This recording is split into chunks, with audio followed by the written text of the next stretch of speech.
Hello, welcome to All Saints, a virtual community for all who believe, doubt, and seek. My name is Bill, and we're really glad you're with us. Hey, it'd be great if you, whatever platform you're listening to this on, if you would leave us a review, a good review. That helps with the algorithms and maybe gets it to people who wouldn't normally listen. But we're really glad you're here. We are in book of John, chapter 15. And this is a really beautiful reference, Jesus talking about love. And I think what a message for us in this culture that we're in today. But let me start by saying back in the 80s, there was a song released by a band called Hadaway. And the name of the song is What is Love? It had this resurgence. I'm going to date myself with the Saturday Night Live skit. Turned into a movie called The Night at the Roxbury with Will Ferrell and Chris Kattan. The song's kind of dumb, but the lyrics are interesting and appropriate, of course. That's why I'm using it for this sermon today. What is love?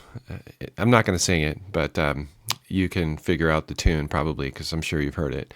What is love? Oh, baby, don't hurt me. Sorry. Don't hurt me no more.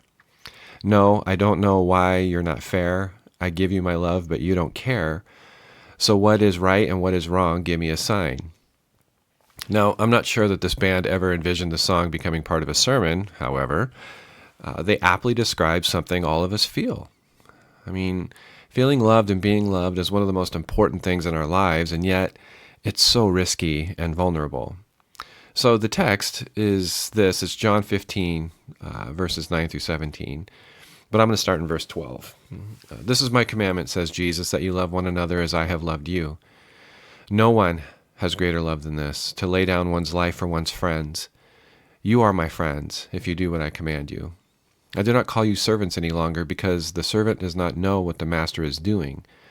But I have called you friends, because I have made known to you everything that I have heard from my Father. You did not choose me, but I chose you.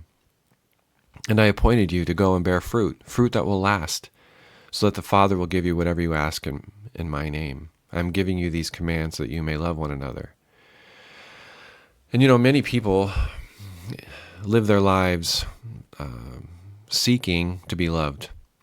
And there are just as many ways that people live this out in their lives. It's something that we all pursue.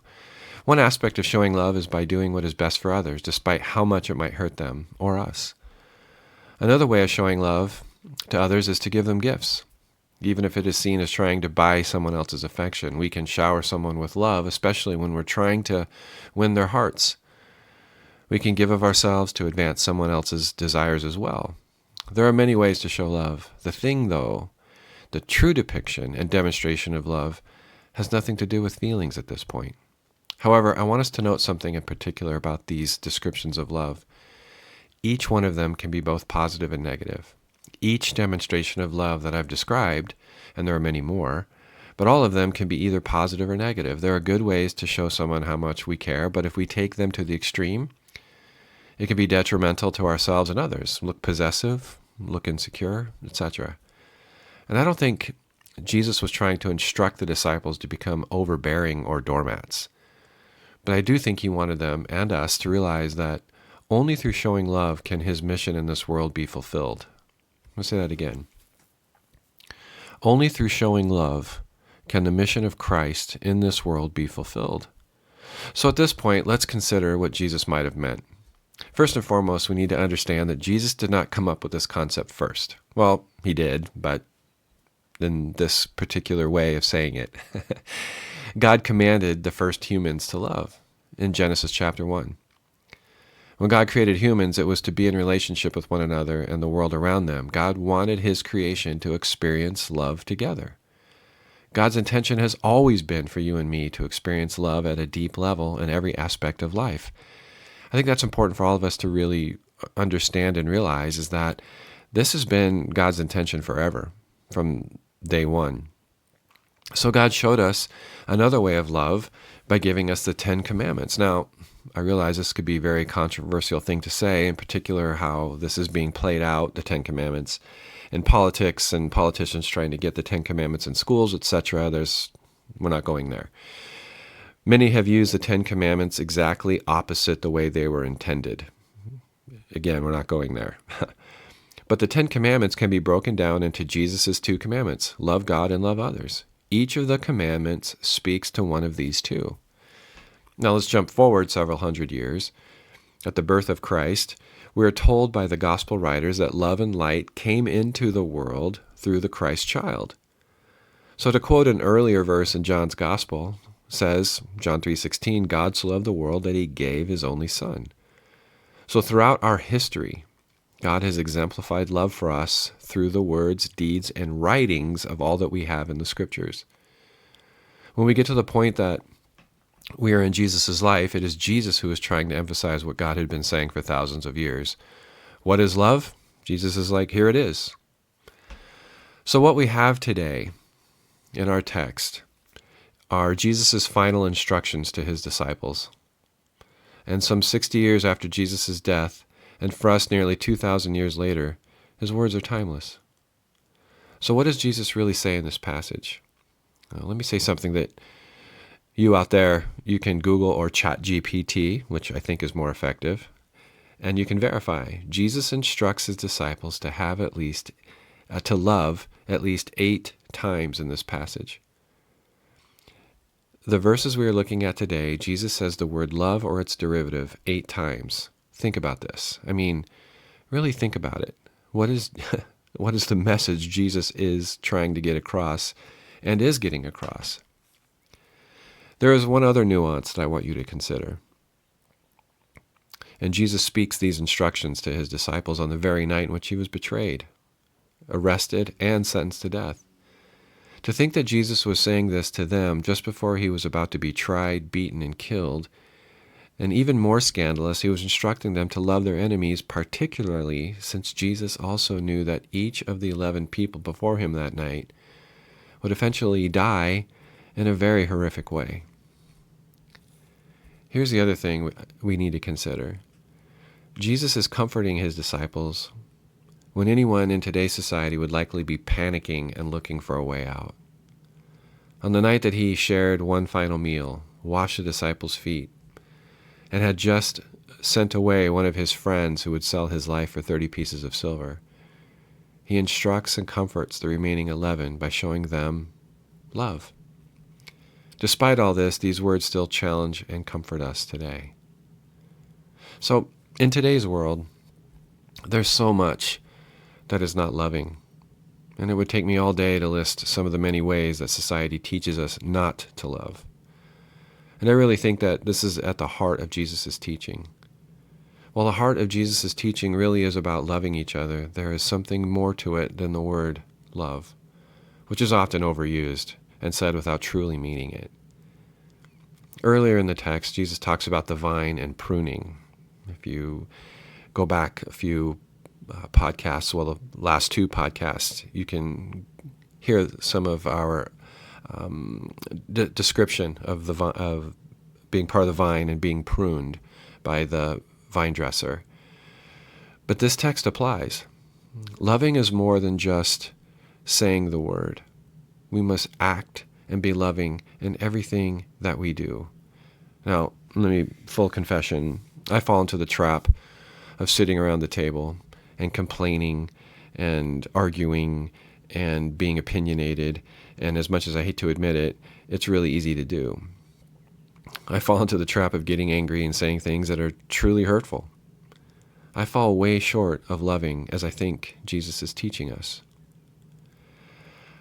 But I think the battle is recognizing when we do these things in the moment, that's the challenge. The hard truth is when we talk about giving and using the gifts of the Spirit, that we must produce fruit that has an enduring quality. Let me explain. As you look back over your life, what are some of the best memories you have? Were they times when someone did something for you out of the blue without being asked to do it? Was it a time when someone you loved did something just because? Was it doing something for a complete stranger because it was the right thing to do? These are the things that create the sweetest fruit and demonstrate loving your neighbor as yourself. When we think about what we do and say on a daily basis, it is really important for us to look at the things that we do that do not exhibit love. So I say, let the pruning begin. The world expects love to be spontaneous and driven by our feelings. God's enduring love is not driven by a feeling. It's driven by what is right and just, and usually isn't motivated by a feeling.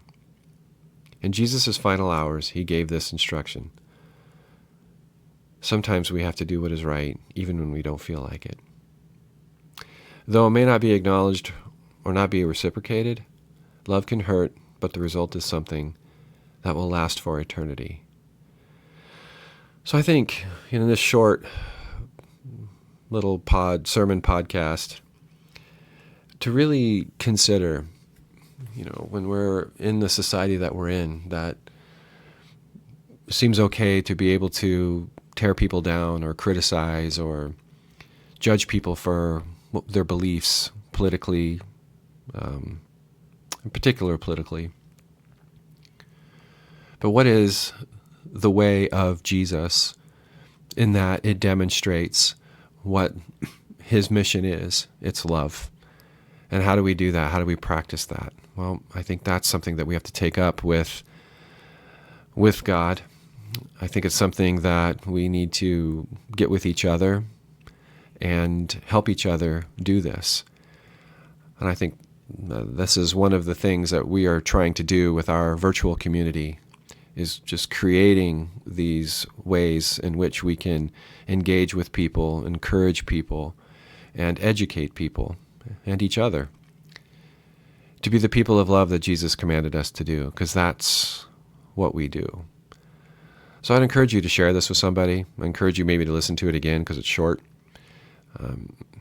Join us on our app as we maybe engage in some discussion and ideas.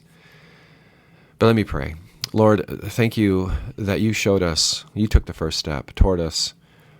You showed us what love is. You showed it what love is from a very painful place, physically, psychologically, spiritually.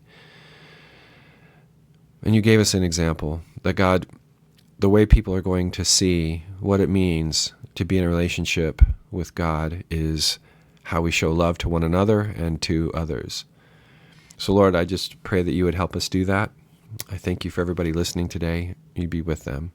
In Jesus' name, amen.